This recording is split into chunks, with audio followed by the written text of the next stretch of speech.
Boa tarde, sejam bem-vindos ao podcast 66. Hoje muito especial com uma convidada que, olha, vocês não têm noção. Ela vai trazer muita experiência para nós, muitas vivências.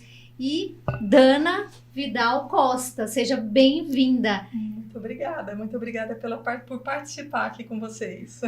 Gente, ela é advogada. Tem experiência de mais de 20 anos na Justiça Federal como servidora, é atual presidente do PL de Mogi das Cruzes, cidade onde reside, e também esposa do presidente do PL, Partido Liberal, Valdemar Costa Neto. Seja bem-vinda, Dana. Muito obrigada. E antes de começar, gostaria de pedir para vocês compartilhar esse vídeo, curtir, e seguir nas redes sociais, doutora Patrícia,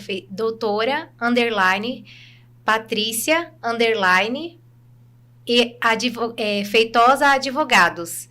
Aqui estamos com a Paula. É um pouco complicado, né, Paula? Mas a gente É muito longo nós isso aí, nós vamos arrumar arrumar isso aí, porque é só colocar DRA, Patrícia, Feitosa Advogada, e você me encontra lá, gente. E ativa os sininhos para as notificações. Também temos o Instagram da Paloma, é feitosa.paloma. E o Instagram da nossa convidada, Dana V. Costa. Dana V. Costa, gente. Olha, é um prazer imenso receber a Dana aqui, Dana Vidal Costa. Ela é uma mulher que tem muita experiência para compartilhar aqui com nós. Dana, como você escolheu o direito? Qual foi a inspiração, a motivação para encarar o direito? Olha, curiosamente, o direito não fazia parte do grupo das minhas escolhas. Eu tinha só certeza, quando eu era criança, que eu não queria nem direito, nem odontologia. E aí, onde você foi parar? No direito? No direito. Eu conheci o Álvaro Vale, que era diplomata de carreira, presidente nacional do PL, então criado em 1985. E ele me inspirou muito para seguir a carreira de diplomacia. E aí, um dos cursos que era a base para você tinha que ter 80% de um curso superior, de nível superior, e tinha um edital de convocação que era gigante, abarcava muitas matérias de economia, administração e direito. E aí eu optei por fazer direito para ingressar na carreira de diplomacia, o que depois, no curso, né, da minha graduação, com as coisas que aconteceram na minha vida particular, e eu desisti da carreira de diplomacia, achei que era demais, para mim estava muito fora do meu contexto social, e aí segui a carreira do direito. E você também tem uma família, tem o seu esposo, uma filha linda, né, de apenas 7 aninhos. E isso ficaria inviável por conta das viagens. Na verdade, eu falo que o diplomata hoje, a mulher diplomata, tem que pensar muito melhor, né, muito mais na carreira. E se ela consegue, se ela quer conciliar, porque ela não tem como ter um marido, a menos que o marido deixe a sua vida profissional e siga ela, né? Claro. Ou então ela queira trabalhar em Brasília, ficar sediada em Brasília no administrativo, mas o brilho da carreira de diplomata é você seguir, né, para outros países, conhecer outras culturas. E isso eu acho que inviabiliza a sua vida em família. Mas naquele momento, acho que eu não tinha maturidade para perceber isso. O que me fez mudar a trajetória foram as dificuldades que eu enfrentei na minha vida em família, quando eu ainda era solteira, quando eu era uma menina, né? A gente com 16, 17, 18, 19, 20 anos, a gente é menina. Então, as dificuldades me fizeram enxergar, não. E aí, eu via brilho nas carreiras jurídicas, assim, eu me apaixonei pela carreira também. E aí segui pela carreira jurídica mesmo. E hoje, Dana, você é advogada, atua em qual área? Você tem escritório também aqui em São Paulo? Sim, eu tenho escritório aqui em São Paulo e abri recentemente um escritório em Mogi para poder compatibilizar com a minha vida de mãe, de esposa, né? Eu cuido da minha mãe, eu cuido um pouquinho da minha sogra, do meu marido, da minha filha. Então, tenho diversos papéis que eu exerço na minha vida no dia a dia, que me impediu de vir. Eu moro em Mogi das Cruzes, Zona Leste, e o meu escritório em São Paulo fica na Cidade Jardim. Então, são 3 horas de viagem. Só 3 horas para eu deixar minha filha inviabilizava. Então, eu deixei o escritório aqui de São Paulo apenas para reuniões importantes, que as pessoas precisem estar na capital, e o resto eu faço em Mogi mesmo. Certo. E hoje, com a questão digital, É tudo não mais tem fácil, fronteiras, não tem né? fronteiras, Então, exatamente. isso dá para compartilhar, dá para dar um andamento tranquilamente, né? Sim, sim. E a carreira de advogada eu estou iniciando agora, apesar de ter 50 anos, acabei de completar 50 anos. Eu estou iniciando agora, porque eu fiquei 20 anos na Justiça, né? Justiça Federal. Eu passei no concurso quando eu ainda estava na faculdade. E acho que, não posso dizer que me acomodei, mas a minha situação, trabalhando como servidora pública, te dá uma segurança maior, uma estabilidade, uma rotina que você pode controlar. E aí eu pude me dedicar ao meu marido, à minha filha, e só recentemente que eu pedi exoneração do cargo depois de ter tido uma doença grave, e aí eu acho que alguma coisa me despertou para dizer, não, eu não quero gastar todo o meu tempo me dedicando... Ter qualidade de vida, né? Isso, Hoje em dia nós qualidade. prezamos, eu, por exemplo, eu prezo muito a qualidade de vida, porque o digital traz isso para nós, né? Sim. E eu acredito que você enxergou naquele momento uma forma de continuar com o seu trabalho e manter a qualidade de vida na família. Sim, sim. Foi uma forma que eu encontrei de ficar mais tempo com a minha filha. Eu costumo dizer assim, que quando nós não decidimos, a vida decide por nós, né? E às vezes essa doença veio como um recomeço, né? Como Sim. uma nova visão, sair aqui da zona de conforto, né? Porque às vezes a gente tá no automático, fazendo a mesma coisa, ou tá acostumado com aquele ambiente, e quando acontece algo que mexe, aí a gente começa a ressignificar as coisas, a vida. Sim, essa doença, eu tive um tumor, chama carcinoma medular, na tireoide, que na tireoide normalmente é comum, mas esse era um dos únicos tipos de tumor na tireoide que eram agressivos e raros. E a minha sorte foi que eu descobri no começo, fiz uma tireoidectomia, que eles chamam, tirei toda a tireoide. E aí eu percebi isso que você está falando de ressignificar, mas não foi consciente, foi no plano inconsciente, assim. Sim. Eu comecei a mudar as coisas na minha vida, enquanto meu marido ia viajar, ia trabalhar, eu percebi que eu comecei férias da minha filha, eu queria ir viajar com ela, fazer ela se distrair, levar ela para as brincadeiras, e aí eu comecei a enxergar uma nova Dana. E dessa nova Dana surgiu, então, a carreira de advocacia, que eu estou desempenhando hoje. No começo, estou ainda direcionando muita coisa e reestruturando muita coisa e compatibilizando isso com as atividades que eu prezo mais, na verdade. Posso dizer prezo mais do que o escritório? Não, porque eu sou muito organizada com o escritório, mas eu prezo muito a atividade social. Eu gosto muito de poder fazer alguma coisa, mesmo que seja pequenininha, pelo próximo. Acho que isso, ninguém veio aqui nessa vida a passeio, ninguém está aqui se distraindo, a gente veio por um propósito, e a gente não pode pensar só na gente, deixa eu viver a minha vida por mim mesma. Então, para mim, o grande significado da vida é você fazer a diferença na vida, que seja de 1, 2, 3 pessoas, e se você, na medida da sua possibilidade, você pode mudar a vida de mais pessoas, melhor ainda. Enquanto presidente do PL Mulher Mogi, quais os papéis você desempenha? Olha, na verdade, o papel na presidência do PL Mulher Mogi também é muito recente. Na verdade, o PL Mulher se destacou com a vinda da Michele Bolsonaro para a presidência do PL Nacional.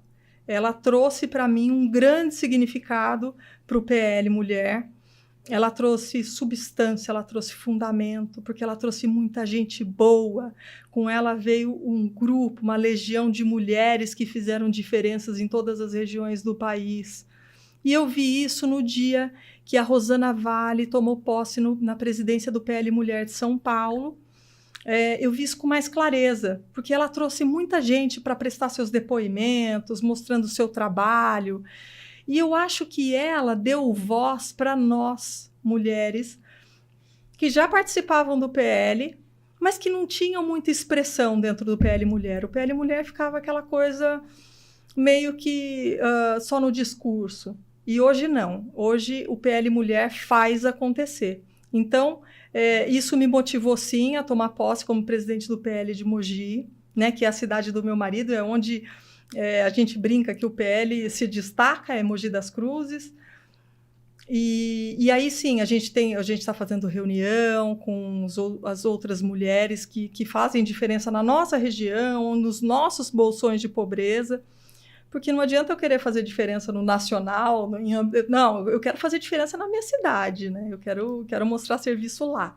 Claro. Então, a gente tem buscado o apoio de pessoas que podem nos ajudar, porque o PL, na verdade, como partido político, não tem condição de ajudar diretamente. O PL é um partido político, então todos os recursos do PL são destinados a fazer política e não obra social, né?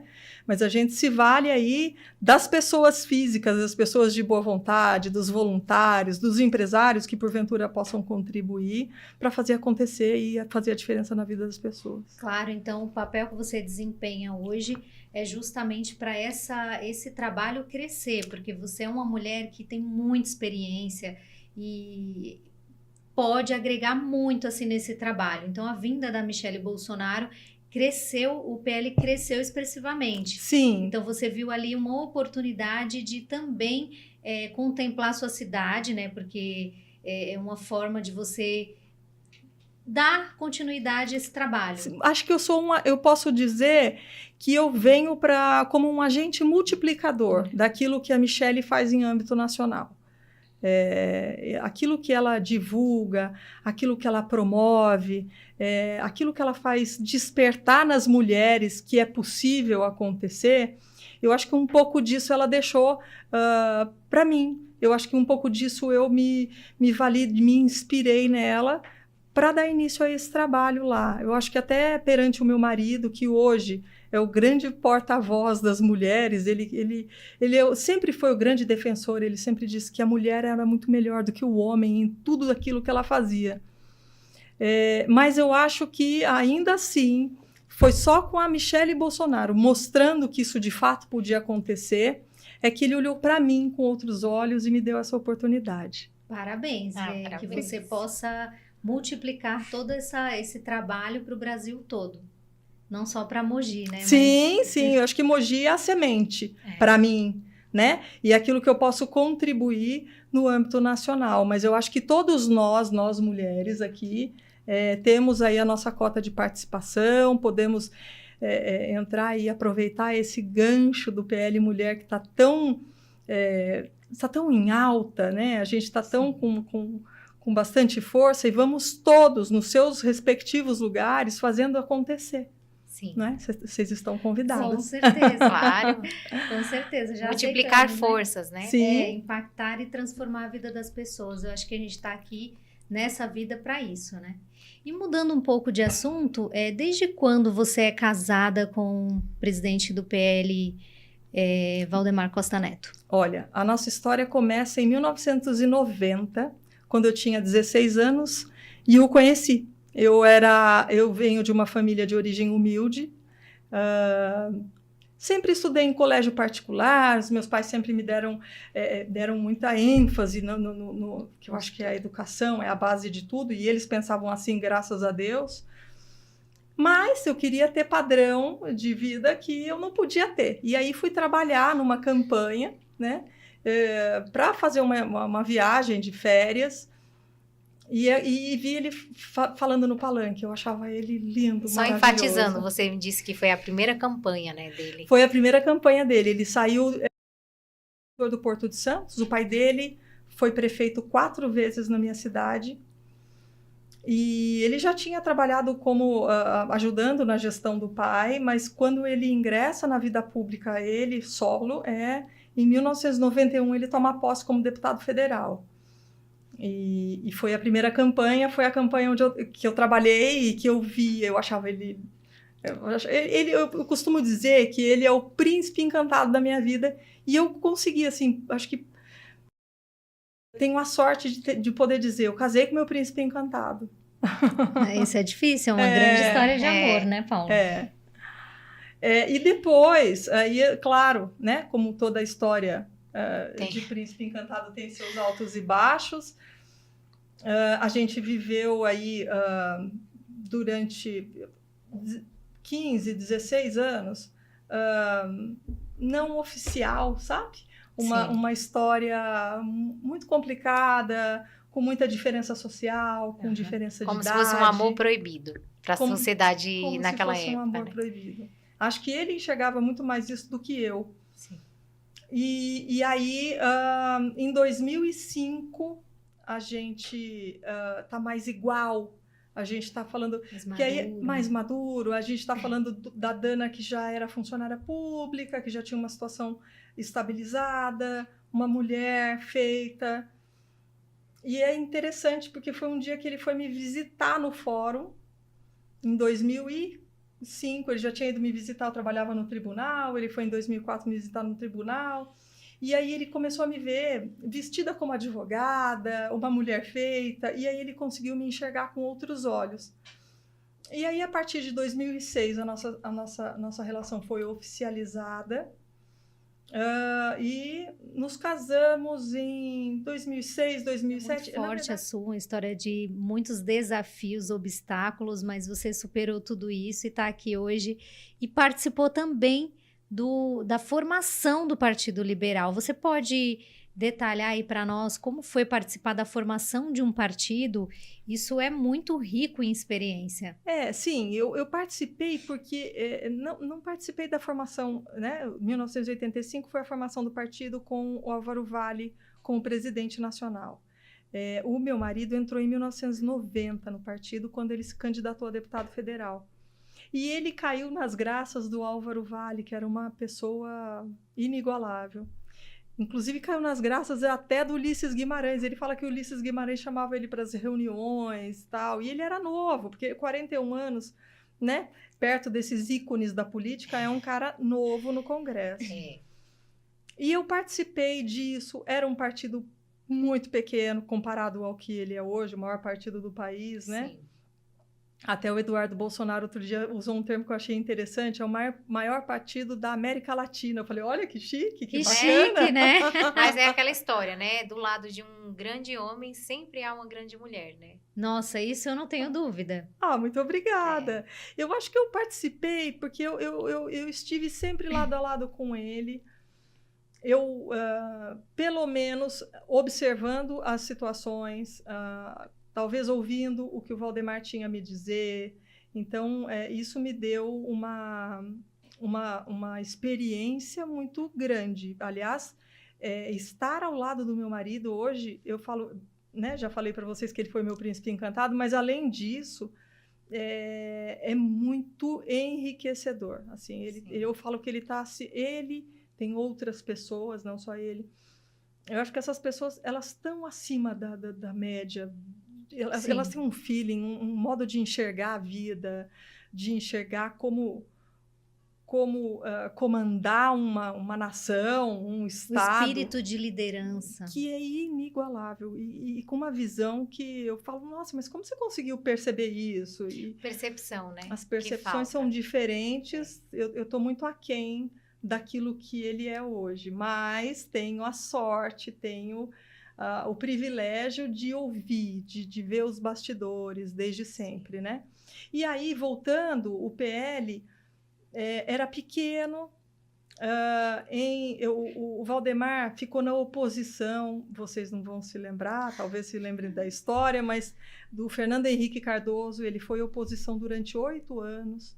Então, o partido mingua. Naquela época, podia sair do partido a hora que quisesse. Então, ele perdia muitos deputados. E a força do partido está no número de deputados federais, né? Sim. E aí, ele foi minguando até que, vamos lá, não me lembro o ano, mas ele fez uma fusão com o Prona, do Enéas. Isso eu me lembro bem.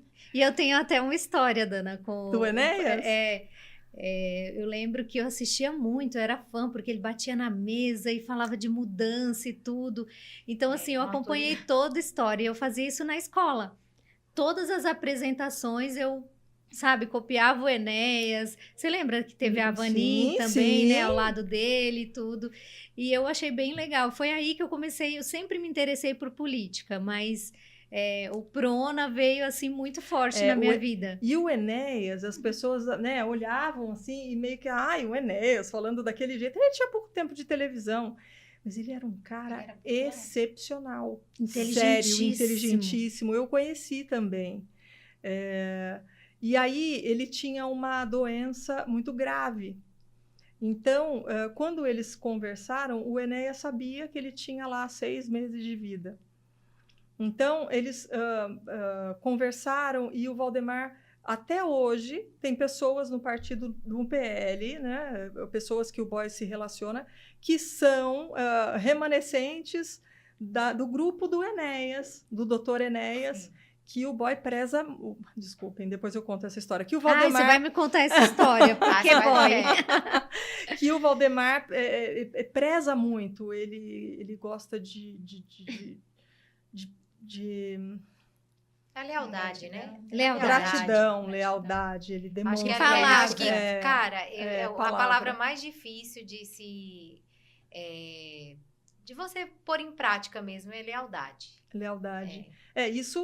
Isso, olha, também posso me orgulhar de dizer, palavra, lealdade, isso é uma coisa que meu marido tem. E que se destaca por isso, as pessoas falam, falou com ele cumpre o que fala. Cumpre, porque em 2018, se você me permite contar essa história, eu conheci o seu esposo em 2017 para 2018.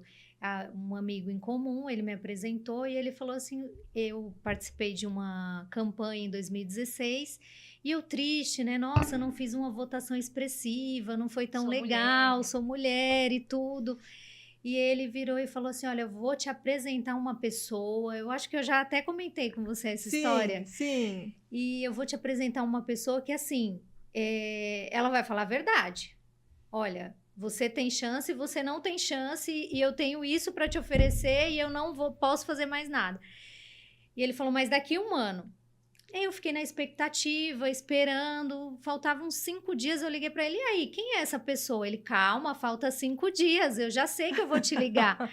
E aí deu 5 dias, ele ligou e falou assim, olha, eu vou te apresentar amanhã às 8, amanhã, gente, amanhã às 8 horas da manhã. Eu falei, mas como assim 8 horas da manhã? Ele é 8 horas da manhã. O Valdemar Costa Neto. Eu falei, tá de brincadeira, né? Até parece que ele vai me apresentar o Valdemar Costa Neto.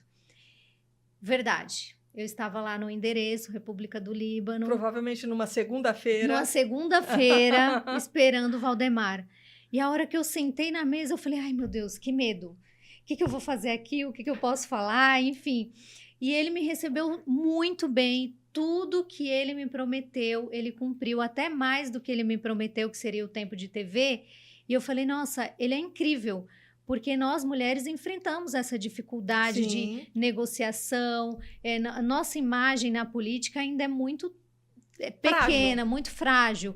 E ali eu pude ser respeitada. E a Patrícia fez uma transição de partido, né? A primeira campanha de vereadora, ela não era do PL. Não era pelo PL. Era pelo assim, PV. É totalmente diferente a tratativa, né? Em questão de olhar para a mulher, sabe? Então, e assim, o que ele se comprometeu comigo naquela mesa, ele cumpriu exatamente tudo, até mais, como eu falei, que foi o tempo de TV, que eu conversei com o Tadeu, né? O Tadeu Candelária. E ele falou assim, não, Patrícia, olha, eu vou tentar negociar esse tempo de TV para você e vai dar certo. E deu certo, graças a Deus, ele cumpriu exatamente tudo, foi uma pessoa incrível. Então, assim, entrando nesse assunto de palavra, eu posso certificar isso. E quem sabe a gente não pode contar com a sua presença nas próximas eleições, né? Claro. Nas majoritárias, né? Para deputado. Deus prepare tudo. Eu acho que tudo é o plano de Deus nessa terra, né? Se nós estamos aqui hoje, existe um propósito maior, com certeza.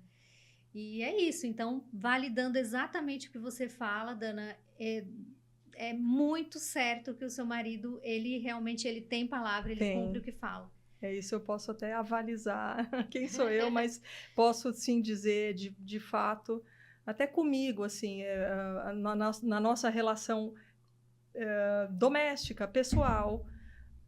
Eu te digo, como mulher, eu posso também... e o seu marido estava com uma mulher em algum lugar. Primeiro eu vou perguntar para ele, é verdade? Onde você estava? E eu vou acreditar no que ele me disser. Tamanha a lealdade dele, tamanha a credibilidade que ele tem comigo como mulher, entendeu? Sim.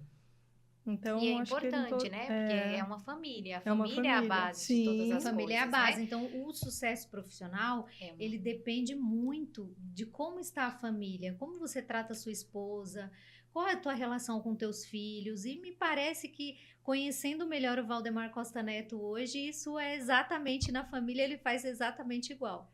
Ele é o filho que eu nunca conheci. A mãe dele hoje tem 99 anos. E ele cuida da mãe dele como eu não cuido da minha. Eu acho que eu preciso aprender muito com ele ainda. Sim. Então, sim. E aí, voltando para a história, né, do PL, eu acompanhei, então, essa fusão. E dessa fusão, o Valdemar, por respeito ao Enéas, né, a figura do Enéas e tal, então, naquele momento, ele achou que era necessário mudar o nome do partido por conta dessa fusão. São Sim. 2 partidos que se fundem para formar um terceiro. E aí, por conta disso, sim, o partido virou PL e passou para PR, né? Sim. PR. Sim. Sim. E aí, mas não era um nome que tinha relação profunda com todos os objetivos, com toda a carta programática do partido, né? Com a história do partido. E aí, em 2006, eu acho, o Valdemar conseguiu, junto com o Diretório Nacional, junto à Justiça Eleitoral, voltar a utilizar o nome de Partido Liberal, que eu acho que foi a coisa mais acertada que aconteceu. Nossa, né? Com certeza. Para essa vinda da direita, para acomodar toda essa direita no PL, e com toda a carta-programa do partido, eu acho que tem tudo a ver com a vinda do Bolsonaro, da Michele Bolsonaro para o partido. Eu acho que foi um casamento perfeito. Foi um casamento perfeito e um propósito de Deus, né? Sim, sim. Hoje, eles elegeram 99 deputados federais, né? E existe aí uma relação de reciprocidade entre 2 grandes líderes, que são o Valdemar e o Jair Bolsonaro, né? Eles se respeitam mutuamente, eles se conectam muito bem, então cada um nos seus afazeres, na sua postura, no seu local de trabalho, né? Embora hoje eles estejam proibidos pela justiça de se falar, de se comunicar, né? E hoje você representa o seu marido?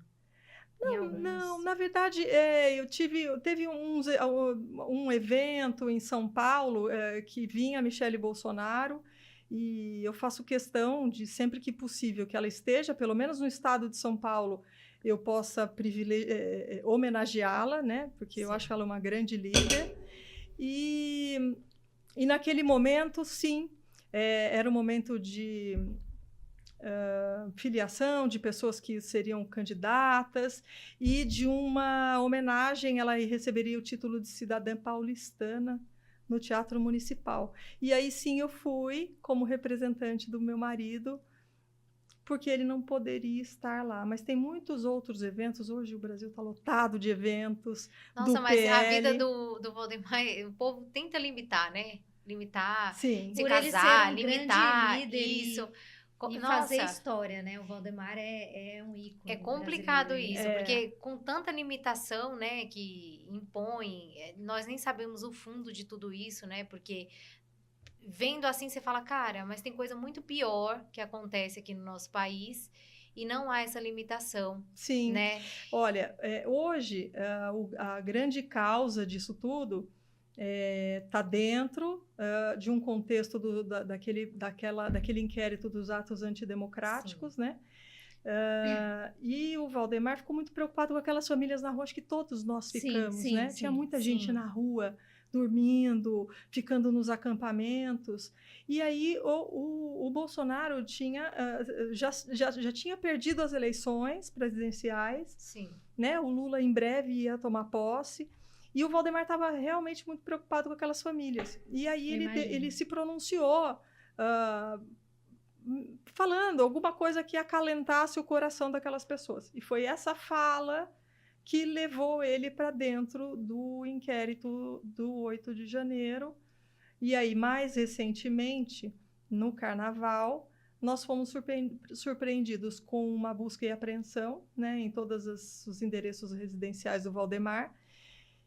E aí foi aquilo que foi divulgado mesmo pela imprensa. Ele tinha lá no apartamento em Brasília uma arma que estava sem registro. Ela tinha o registro, mas não tinha sido, estava desatualizado. E tinha uma pequena pepita no valor de R$10 mil, que ele tinha ganhado de presente de um parlamentar, que ele nem se lembra, eu acho, porque ganha tantos presentes, ganha doce, ele gosta de doce, ele ganha paçoca, ele ganha de tudo. Queijo. Dos mineiros. Isso. E aí ele ganhou essa pepita e guardou essa pepita lá. Então, e aí na hora ele foi capitulado como uma possibilidade de garimpo ilegal, numa lei antiga, que eu de verdade desconhecia. E aí a soma dessas duas supostas penas em abstrato superam o valor de arbitrar a fiança que o delegado pode arbitrar. Então ele ficou esperando, eu acho que foi na Superintendência da Polícia Federal, uma audiência de custódia. E aí no dia seguinte veio essa audiência de custódia, e o ministro Alexandre de Moraes, por meio de um juiz designado por ele, entende que não havia elementos suficientes para que ele fosse colocado em liberdade provisória, né? Ele precisava ter residência fixa, ocupação lícita e bons antecedentes, mas entendeu-se dessa forma e foi mantida a prisão dele. E à noite eu estou assistindo o Jornal Nacional com a minha filha no meu quarto, meu marido estava detido, e aí a última coisa que o William Bonner fala é que ele tinha sido convertido a prisão em flagrante em prisão preventiva. Hoje no Brasil a prisão preventiva tem natureza de perpétua, né? Em muitos casos, porque a gente vê as prisões preventivas se alongando no tempo. E eu fiquei desesperada naquele momento, mas graças a Deus, acho que a mão de Deus aí, no dia seguinte, o ministro Alexandre de Moraes reconsiderou essa decisão dele e soltou o Valdemar, deixando apenas as outras restrições, que seria não se comunicar com os demais investigados, dentre eles o presidente Bolsonaro, e a retenção do passaporte também, para eventual fuga, enfim. Aí, hoje, a gente permanece com essas restrições. Aliás, se o ministro Alexandre de Moraes pudesse me ouvir, eu pediria, por favor, ministro, reconsidere a questão do passaporte, porque eu quero levar minha filha para conhecer a Disney. Mas é bem complicado, né? Porque nós vemos um país... Nós estamos no Brasil, né? Um país da América Latina, e que a preocupação mínima é com o povo, né? Porque, assim, você se preocupa com coisas que talvez dá para você ver de uma maneira... Seguir a lei corretamente, né? E aí você não olha a pobreza, você não olha outras questões que estão aí gritando, né? O aumento dos impostos, a lei tributária. A reforma, e aí, né? O que acontece? Leva para uma vertente política e não resolve, e também distrai a população para que a população não veja realmente o que está acontecendo, né? Verdade. É verdade. Dana, eu acho que a gente vive um momento de, não sei... Mas insegurança jurídica, né? Um período de insegurança jurídica. A gente olha... Eu, na verdade, desde a época do mensalão, do processo do mensalão, quando ele foi indiciado, naquele momento eu falei, lavagem, assim, me lembro muito claramente. Você viveu todo o processo do mensalão ao lado do seu marido, Sim, eu acompanhei todo o julgamento. E aí, lavagem de dinheiro, né? Eu estudava aquele livro pretinho do Capês de crimes federais, e eu tinha acabado de estudar, falei, lavagem de dinheiro, com aquela autoridade jurídica, eu falei, você não se enquadra, pode ficar tranquilo. E aí o primeiro voto depois do relator era do Ricardo Lewandowski.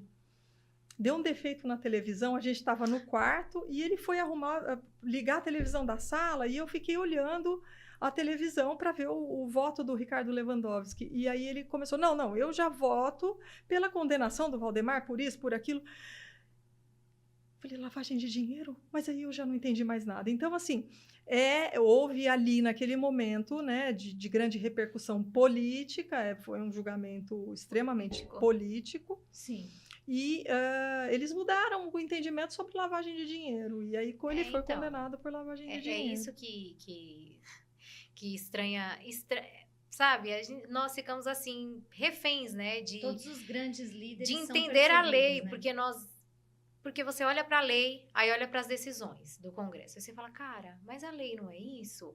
E aí você fica nessa instabilidade, tanto econômica quanto judiciária, e nunca sai disso. Eu acho que o pior, quando você vive uma crise econômica, a gente vive aquela crise, é momentânea, a população vai né, vamos ter novos líderes, isso. Procurar novas formas, a população trabalhando, tal, mas a insegurança das instituições é mais preocupante, né? Essa insegurança jurídica, eu como advogada, muitas vezes eu penso, puxa vida, aquela pessoa vai precisar da justiça, e aí você vê muitas vezes até a pessoa mais humilde, precisa de um benefício de auxílio-doença.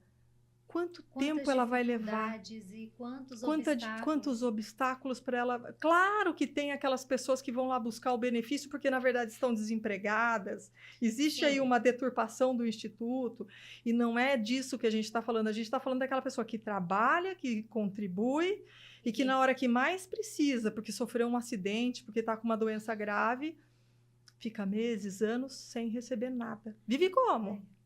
Não é? Aí você fala, mas a justiça é cega, né? Eu acho que ela ultrapassou da cegueira, né? Nem sei qual nome tem mais. Cega, surda e muda, né? Isso mesmo. A gente está carente de um judiciário eficaz, eu acredito. Eu acho que a justiça, eu acompanhei muita justiça de base, de primeira instância, que a gente tem bastante contato. Tem gente muito séria, tem gente que estudou uma vida inteira, que está lá para fazer a diferença. Eu acho que a gente carece de tribunais superiores menos politizados, talvez, quem sabe, uma nova formação, uma nova... Porque hoje a indicação para um ministro do Supremo, qual é? Quais são os requisitos? Você pode colocar um dentista lá. Não menosprezando o dentista, pelo amor de Deus, mas é cada um na sua área. O que um dentista... Tem que ter notável saber jurídico. Ok. Mas qual é o critério para aquela pessoa assumir aquele cargo que é vitalício? Nomeação pelo presidente da República. Então, eu acho que o critério, não desmerecendo as pessoas que estão lá hoje, a gente sabe que tem notável saber jurídico e tal, mas eu acho que a sociedade se modernizou e a gente precisava que o Supremo, que os tribunais superiores tivessem outra formação. Mas a sociedade também, ela carece de muita informação, né? Porque a gente escuta aquela frase, o povo tem a força. Que força? O poder emana do povo, né? O poder emana do povo, mas em qual sentido? Um povo que não tem informação nem educação. E mentalidade política, né? Escolher em quem votar, em quem se relacionar. Então, eu acredito que a mentalidade, nós estamos bem atrasados, assim, em questão popular. A principal reforma que eu acredito é a reforma educacional, né? Porque nós vivemos num mundo tecnológico hoje e muitas escolas nem têm tecnologia, não têm acesso à tecnologia. E aí o povo também não vê essa necessidade, porque está muito preso ao dia a dia, não consegue ver. Aí assiste aquele jornal que passa só tragédia, tem gente que só assiste isso. Então a cabeça dela só está pensando nisso, nas tragédias, na segurança, e não está vendo o que está acontecendo no nosso país, né? E isso é muito triste. Eu me sinto muito triste com isso, né? E isso cai como bode expiatório. E aí coloca também essa divisão. O PL é de direita. Que não existia até muito pouco tempo atrás, que é essa grande diferença, né? Hoje a gente se fala muito em direita, esquerda, tem uma guerra, a gente vê em família. Eu tenho amigos que a mãe e a filha brigam por causa de política e tal. Então tem aí uma coisa muito latente, né? Uma visão muito forte, tal, muito extremada. Não estou dizendo extremistas, de radicais, mas existe uma visão muito mais politizada hoje na sociedade. Mas eu acho que o que interessa é o que vocês estão falando.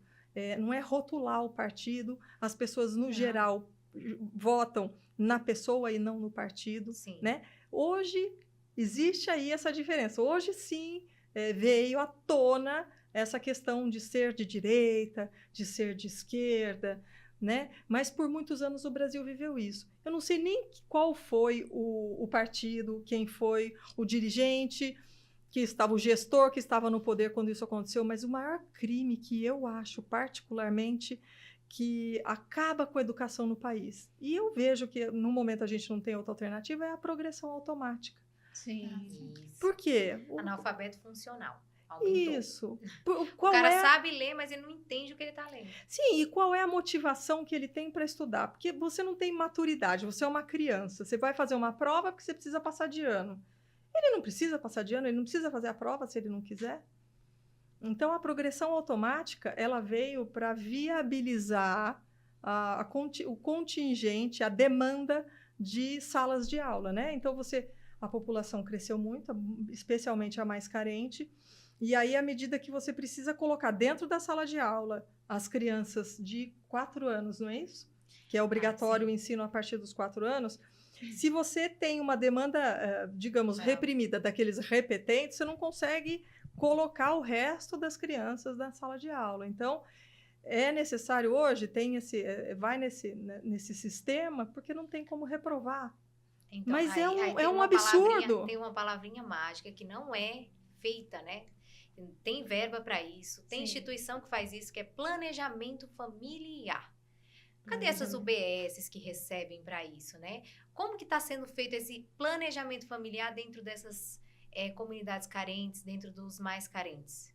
Será que realmente isso existe? Pois é, isso na verdade, o meu marido quando ele era deputado, ele tinha um projeto de lei apensado, bom, enfim, um projeto de lei para fazer, né, valer, até para estimular, na verdade, o que ele queria era estimular o quê? As cirurgias de ligação de trompas, de vasectomia. Sim. Mas a Constituição, não vou me lembrar agora o artigo, tem lá um artigo inserido na Constituição, que não permite que a gente estimule, faça uma propaganda para fazer uma contenção, evitar, né? Se eu não me para engano, ter menos 226 da eu Constituição. eu não me lembro. Mas, então, você não pode fazer estimular de nenhuma forma que essa pessoa faça, porque senão, veja bem, olha quanta gente mora na rua, olha quantas pessoas usam essas drogas hoje sintéticas que ficam... Sim. Que acabam com a pessoa. Zumbi, né? É uma população que não produz, que não trabalha. Não produz, não contribui de maneira alguma e utiliza todo o serviço, todo o aparato estatal. E não pode ser induzido, melhor dizendo, a fazer uma vasectomia. As mulheres que ficam nessas condições, elas engravidam todo ano. Sim, porque é uma moeda de troca o sexo, né? Para ter a droga, enfim. Então, assim, é uma falha geral. Geral. Né? Já tem vários dispositivos, né? Para que as UBS sim oferecem. Elas oferecem... sim, isso tem. Mas a pessoa... Mas a questão, eu digo assim, na minha época, ia um membro da UBS, explicar os métodos contraceptivos. E assim... Mas existe, você tem que agendar, né, a recepção. Hoje em dia está mais aberto isso, né? Mais divulgatório nas unidades básicas. Se você for até a unidade básica e falar, eu quero agendar um planejamento familiar porque eu tenho interesse no Implanão, por exemplo, que é o chip. Sim. Aí você vai lá, agenda, que nas próprias UBS já estão colocando. Não, os métodos contraceptivos, eles têm. Até tem UBS, porque cada município faz a sua jeito. A gente precisa criar uma cultura disso. Porque a pessoa não tá ligando, não tá se importando com isso, não vê. Eu acho que isso está na mentalidade. Não há uma mentalidade. Acho que o uso da grande mídia, né, de uma maneira que possa cultivar isso na região. Enfim, não para assombrar o povo, sabe? Mas informar. Sim. A mídia informativa. Eu acho que o que tá faltando realmente é isso, sabe? Eu sinto essa necessidade. Não sei se... Eu acho que até de estrutura familiar. A gente vê, teve um programa, um documentário, chama acho que Juízo. Não sei se foi na Netflix, eu não me lembro, Globoplay, não me lembro qual é a plataforma de streaming, mas mostrava um processo, não sei se você chegou a ver. Juízo, sim, Netflix. De Netflix, e menores de idade. A gente tá fazendo propaganda para Netflix aqui, ó. Mas eu adoro. Assistir, né? Ela briga comigo, mas eu gosto da Netflix. Esses documentários são bacanas. E aí a juíza mostrava lá o processo, e aí em cima daquele processo mostrava a vida daquele menor de 18 anos. Gente, aquilo mostra exatamente como é. A vida dele está completamente inserida no ambiente perverso, de crime, de abuso, de sofrimento, de sujeira. Quer dizer, ele mora num lugar horrível, onde o quintal da casa dele tem pessoas usando droga, tem pessoas que levaram o celular roubado, o pai e a mãe, não existe pai e mãe, existe uma mãe ali solo muitas vezes, mais um monte de irmão, gente passando necessidade. Isso mesmo. E aí, o que acontece? Fizeram aquelas construções, né, de moradia, dos movimentos sociais que tem. Aqueles predinhos. Sim. Então, e aí colocaram em volta, né, das comunidades. E você não vê, tipo, a pessoa passa e fala, não, esse povo vive bem, mas quando você adentra ali aquele ambiente, você vê esgoto, você vê esgoto tudo, as ocupações, aberto, saneamento básico, falta. Aqueles direitos básicos que a nossa Constituição prevê. Então, isso falta muito. Então, eu sempre digo, Dana, que a educação transforma a vida de pessoas, transformou a nossa, né, que nós somos irmãs, e nós tivemos uma origem bem simples, e eu sou a mais velha, eu vi na educação uma oportunidade de crescer, de mudar a vida da minha família. Então, eu acredito que muito disso veio de informações que eu busquei, de leitura, de livros, que é muito importante ler, buscar se atualizar não só pelas grandes mídias, né, mas também na questão de livros, documentários. Hoje está muito mais fácil o acesso, muito mais acessível, né? Muito mais acessível. Antigamente não era tão acessível. Tem o YouTube, que tem também documentários, enfim. Tem até cortes, né? E, assim, cortes, vídeos pequenos de informação mesmo no Instagram, em outras... Sim, hoje é muito fácil buscar informação, né? E a segunda é a informação, justamente, que a informação... ela pode mudar a vida das pessoas. Sim. Então, numa conversa, a gente pode tirar várias ideias que podem transformar a vida de outras pessoas. Sim, né? Eu costumo dizer assim que antigamente, né, o sonho do menino que morava na periferia era ser jogador de futebol. Hoje esse sonho ele se dividiu, né? É ser cantor de funk, dessas coisas. E aí, quem aquela pessoa admira? Às vezes um cantor de funk, e aí não admira o cara que estuda. Às vezes tem até uma avença com policial. Ai, não gosto. Então, assim, falta isso na comunidade. Eu acho que eu iria até um pouco além. Eu conheço um pouco do Rio, porque minha família é de lá. E lá é tudo muito misturado, né? Sim. A topografia do Rio permite que você tenha uma convivência muito próxima com o empresário, com o favelado, né? O cara da comunidade. Sim. Mas na minha época eu via as favelinhas, as comunidades. E eu acho que as pessoas têm essa dificuldade de formar famílias sólidas, né? Eu acho que vem daí a grande falha da nossa sociedade. Eu acho que é a formação da família. Da família. Isso. Eu acredito nisso também. Acredito que a família é um instrumento de transformação, é uma base, né? Nada se constrói em cima de uma família fraca. Não. A gente precisa ter base para poder ter disposição. A criança no Rio eu estou dando um exemplo porque foi isso que eu vi. Ela vê o pai, se ela tiver uma família sólida na porta de uma comunidade, ela vai ver o chefe da comunidade, o chefe do tráfico na comunidade, sendo o cara forte, o cara que protege todo mundo, e o pai dela é um coitado que sai para trabalhar e não tem dinheiro mal tem dinheiro para colocar o alimento dentro de casa. Então, quem que ela vai olhar e admirar? E aí muitas crianças viram aviãozinho, que eles chamam de fazer, né, efetivamente de distribuir a droga, porque almejam ser um grande traficante. Olha a deturpação do que a gente vive hoje, né, em sociedade. E essa questão de se enxergar é muito latente, assim, na minha Ou vida. admiro até um artista, né? Quando eu comecei... O pai e a mãe, eu admiro um artista. E aí a gente também, não menosprezando, acho que cada um tem os seus méritos, mas muitas vezes o artista está se valendo de situações, de privilégios, de um corpo bonito, tal, e fazendo sucesso. Ok, ele fez sucesso dessa forma, tem lá o seu valor.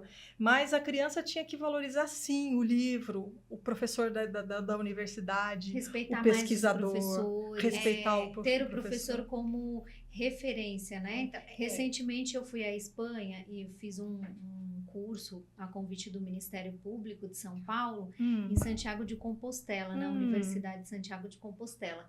E lá eu pude ver que o professor é uma autoridade máxima. Então, quando os professores chegam, é um tratamento, assim, de autoridade aqui, como se fosse uma autoridade aqui no Brasil, né? E eu achei bem importante. Então, nós deveríamos voltar, né? Esse olhar para o professor, que é muito importante. A minha época de escola tinha isso, assim. O diretor entrava na sala de aula, todo mundo em pé. Todo mundo em pé. Tinha o hino, né? Que nós tinha o hino que a gente cantava toda semana. Tem mais até nada oração disso. a gente fazia. Até oração, eu hino, lembro tudo. Eu estudei em escola católica, em escola adventista também fazia oração. Mas hoje, vamos lá, vamos dar o devido, homenagear quem tem esse merecimento, que é o Bolsonaro. O presidente Bolsonaro trouxe para nós esse orgulho de ser brasileiro, de hastear a bandeira, de botar a bandeira na cara, de vestir uma camiseta verde e amarela, né? De acreditar no Brasil, né, gente? De acreditar no Brasil. Eu acho que ele trouxe, sim. Embora a grande mídia não divulgue isso, eu tenho esse acesso, né? Porque acabo participando vocês também, né? Porque vocês têm esse contexto de estar nas redes sociais e tal. Então, a gente vê... o presidente Bolsonaro toda semana ele está em algum estado do Brasil, né? Levando a palavra, Ele mobiliza uma cidade inteira. É uma coisa impressionante, né? O quanto ele tirou as pessoas de dentro de casa, aquela pessoa que falava que não gostava de política, que não queria saber, que só existia corrupto.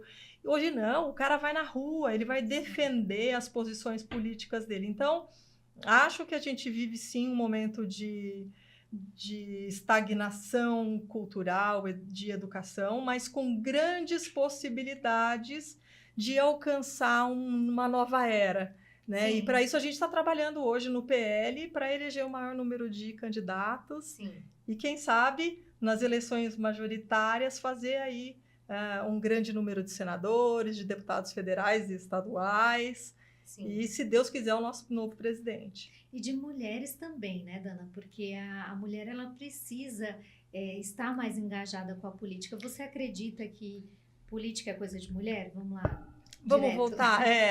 A mulher, eu acredito sim. Mas, como a Paula tinha dito, a mulher, a gente não pode esquecer que a gente vem lá da caverna. A mulher ficava cuidando da criancinha, enquanto o marido saía para caçar alguma coisa para sustentar o alimento para sustentar a família. Então, existe um período de transição, que é longo. É longo, sim. E a gente está passando por ele. Eu não acredito muito, com todo o respeito, nessa política de cotas. A mulher não precisa disso. Não. A mulher já está à frente. Porque, como meu marido disse, a mulher, que me desculpem os homens que vão ouvir essa nossa conversa, mas a mulher é melhor, a mulher é mais dedicada, a mulher que traz a informação para casa, né? Sim. Tanto é que... Então, eu acho que a mulher já faz esse protagonismo hoje. Então, a gente não precisa. Eu acho que as eleições aí vão mostrar um número maior de mulheres. Claro que impulsionado, sim, por essas leis que estabelecem um mínimo de mulheres, um mínimo de contribuição para a campanha das mulheres. Isso ajuda, sim. Eu acho que as leis vieram para isso, sim, né? Porque sim. tem muito homem que não pensa igual o Valdemar. É verdade. Tem muito homem ainda que acha que a mulher é objeto. É verdade. Entendeu? Então, assim, a gente está passando por essa transição, inclusive com a imagem da Michelle, né, tomando posicionamento, Sim. que realmente vai funcionar, porque não é um posicionamento de lacração, né? Porque o Brasil, ele precisa de resultado e não de lacrar.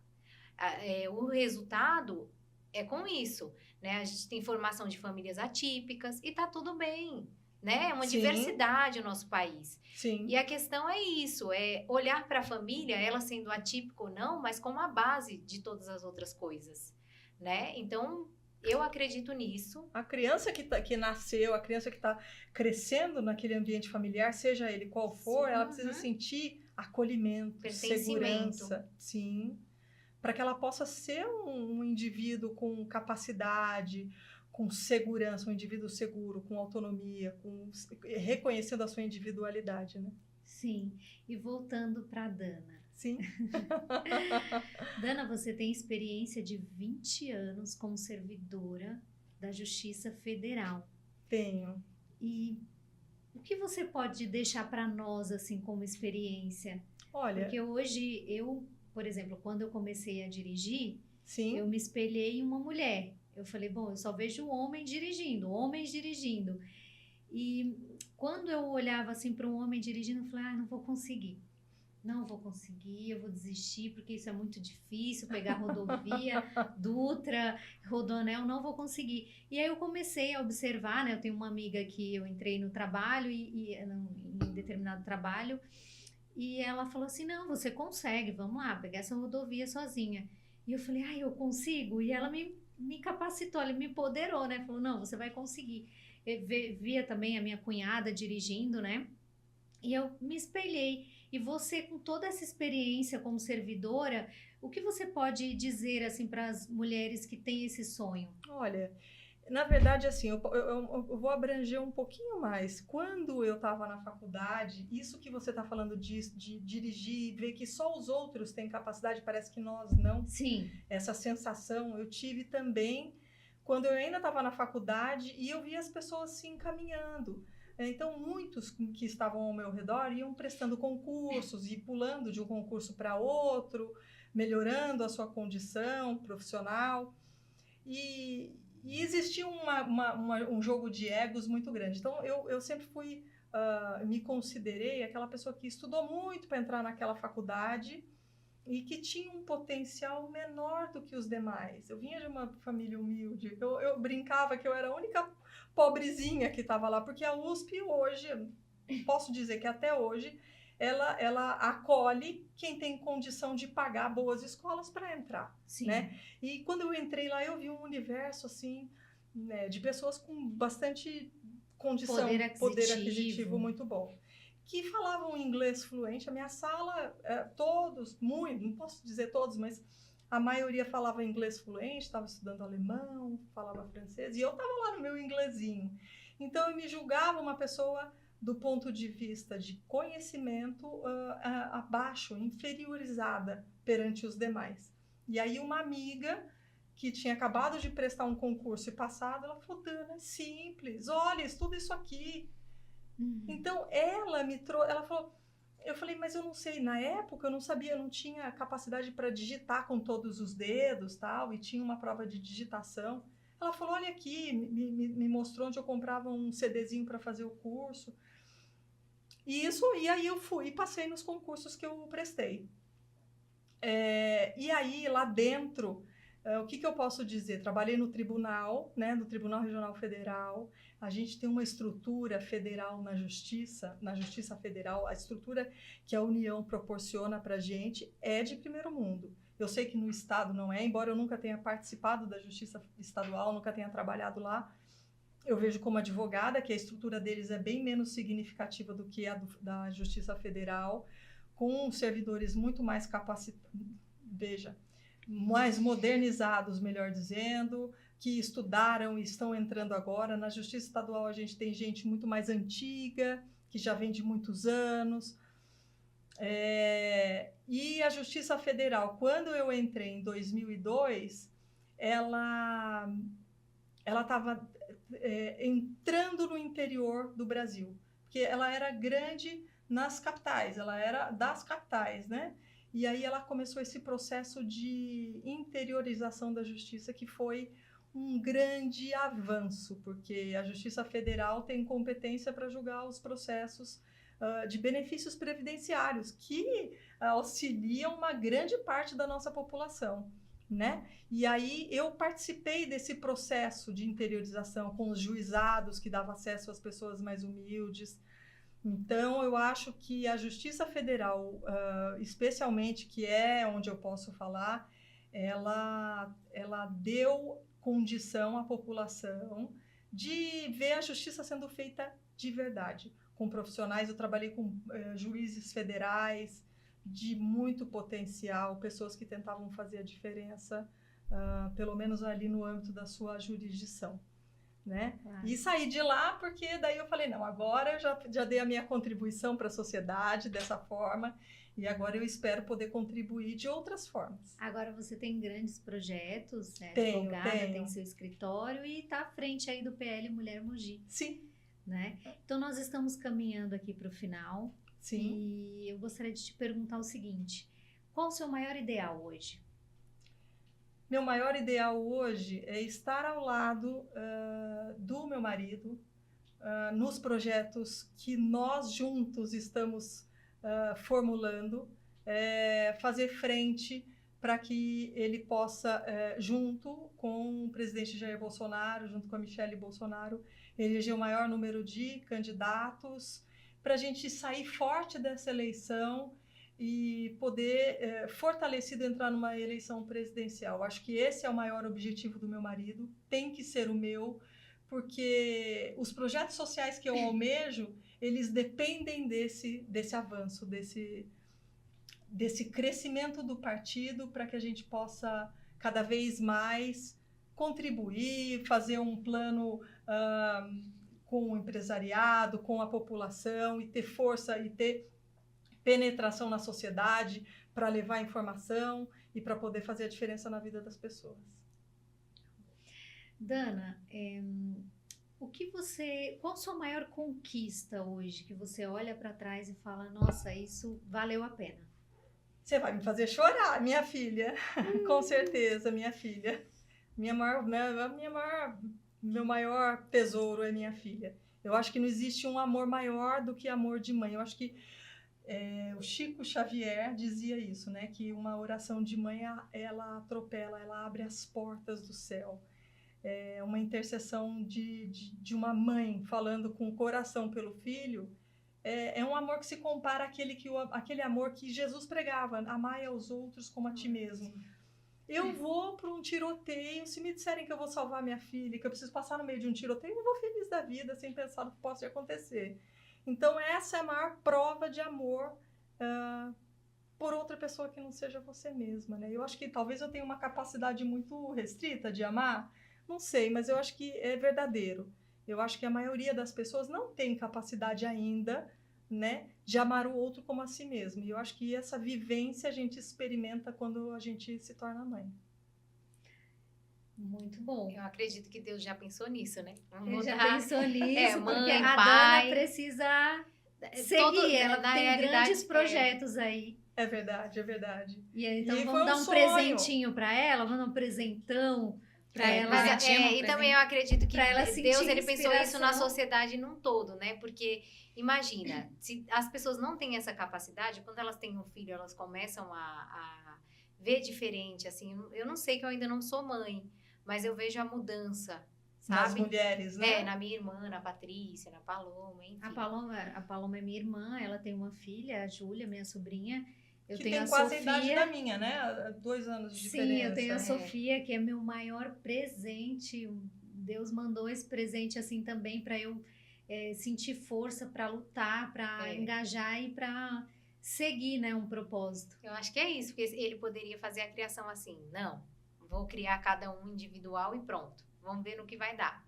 Só de falar nela também me emociona. Ele pensou. Porque Sim, com certeza. A gente vê a mudança na mulher que se torna mãe, né? Sim. Tem exceções, tem até mulher que mata o filho, né? Sim.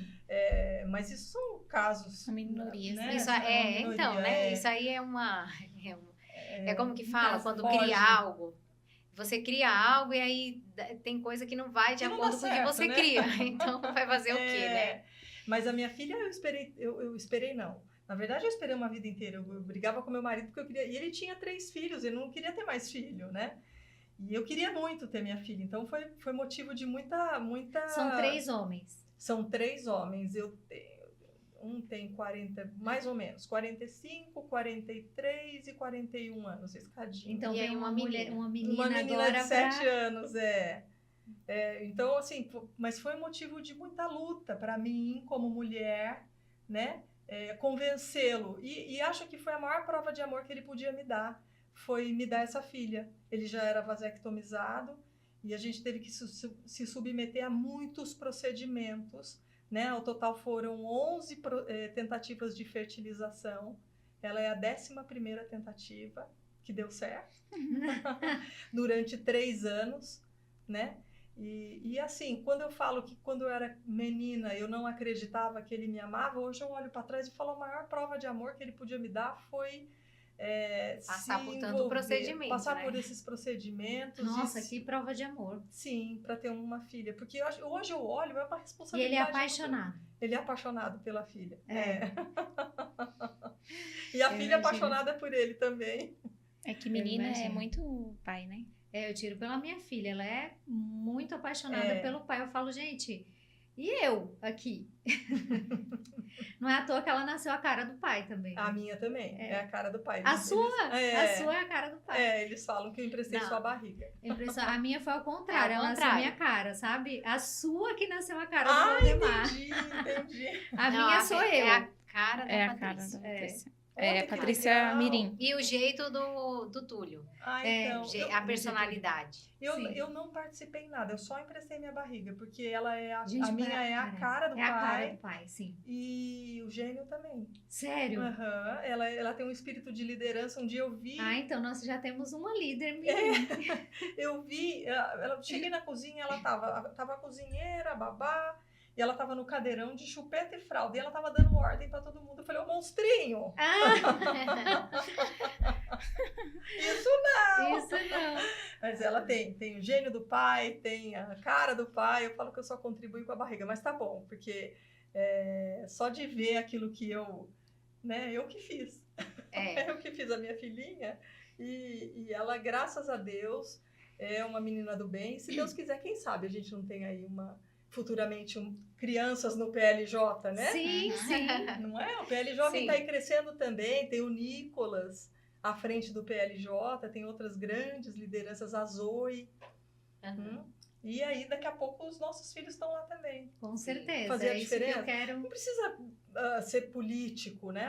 Eu almejar ser político. Não, mas participar, né? como cidadão para fazer a diferença. Precisa sim se discutir política. Eu acho que isso é uma Independente bobagem. da sua profissão. Sim. Né? Dana, um Vamos lá. livro que você leu e te marcou muito. Olha, eu gosto muito de ler há muito tempo, desde criança. E aí eu podia te falar de um livro lá de trás, né? Mas eu te falo de um livro recente que eu li, cheguei ao final e voltei sem parar, que foi As Vidas de Chico Xavier. Conta a história da vida dele. É a base do filme que fizeram a respeito da vida dele, mas o livro é mais rico, sempre é mais rico. E eu quero me embeber das experiências dele, daquilo que ele conta, de como ele enxerga a vida. Eu tenho muita admiração por ele. E esse foi um livro atual que eu li de forma consecutiva e que é um grande exemplo de vida. Eu acho que vale a pena ler. Já fica a dica para você, gente. Eu vou ler com certeza. E um filme, Dana? Um filme? Eu vou falar de um filme bobinho. Bobinho, mas é a história, um lugar chamado Notting Hill. É a história de uma grande artista, né? Ela era uma cantora e ele era um livreiro. Ele tinha uma livraria pequena. Ela era dos Estados Unidos, ele morava lá na Inglaterra. Ela foi fazer uma turnê e acabou se apaixonando por ele. E assim, a história é uma história romântica, e que tem um final que arrepia. Então, eu gosto Não muito conta desse... não, Dana, que eu vou assistir. Quer contar? Conta. Não Não? vou contar. Eu vou deixar para vocês assistirem, porque é muito, muito legal. Tá na É Netflix? emocionante. Não sei, acredito que sim, porque é um Vou filme pesquisar. bastante antigo. Ele é antigo.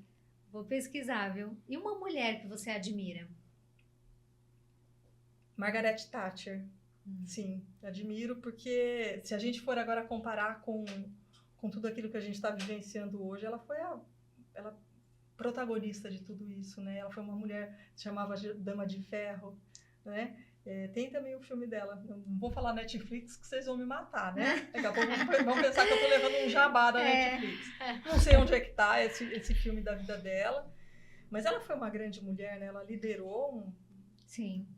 o país por muitos anos, com mãos de ferro mesmo, né? E os ideais dela entram em comunhão com aqueles que a gente Tem até um hoje discurso defende. dela famoso. Agora eu esqueci, mas é lindo. Eu esqueci também. Eu sei do que você Você sabe, eu sei né? do que você tá falando, mas eu também minha Ele memória é tá lindo, péssima. lindo, lindo. Sim, mas eu acho que ela foi uma baita mulher. Depois a gente pode postar no Instagram isso. Sim. Bom, antes do final, eu quero saber por que boy? Você achou que ia escapar da minha pergunta? Ai. É. Então, quando eu conheci, na verdade, assim, a minha filha, se você perguntar na escola para ela, a professora falar como é o nome do seu pai e de sua mãe, ela vai falar Dana e boy. A minha sogra hoje, ela tem muita idade, não tem lucidez, mas você fala boy, ela fica procurando o boy.